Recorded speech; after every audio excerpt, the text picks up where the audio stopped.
On va tout de suite rentrer dans le vif du sujet. Vous parliez d'un manque d'informations. Voilà, justement, on va plonger dans l'histoire puisque Aurélie va nous raconter en fait comment est née l'homéopathie et sur quels principes elle repose depuis sa naissance. Alors, je vous laisse commencer. Voilà, on le voit derrière nous ou à côté sur l'écran. L'histoire de l'homéopathie, elle commence en 1796 avec un monsieur qui s'appelle Christian Friedrich Samuel Hahnemann. Alors à l'époque, le médecin allemand s'intéresse à un petit arbuste, le quinquina. Une préparation à base de l'écorce de cette plante est alors réputée pour guérir les fièvres paludiques.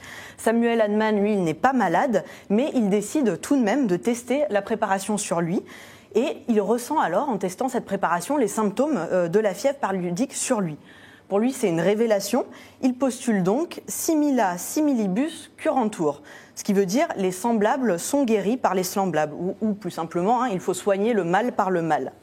Samuel Hahnemann considère en fait que si une substance produit des symptômes de la maladie sur une personne saine, elle doit alors, à petite dose, être capable de guérir cette même maladie.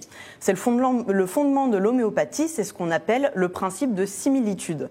Le deuxième principe développé par Samuel Hahnemann est celui de la globalité ou de la personnalisation, c'est-à-dire que la maladie dépend des prédispositions de l'individu et on ne doit pas seulement guérir les symptômes de la maladie et la maladie, mais tous les aspects de la vie et des symptômes du patient.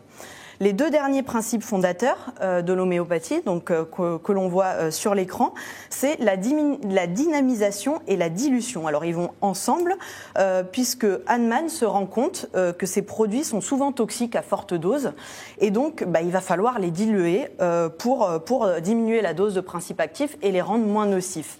Mais si on les dilue, forcément, ça perd en efficacité. Alors Hahnemann se dit qu'il va falloir dynamiser le produit, c'est-à-dire en fait secouer vigoureusement le mélange pour que le principe demeure efficace. Donc dans l'homéopathie, deux procédés sont à l'œuvre, diluer et dynamiser, c'est-à-dire secouer.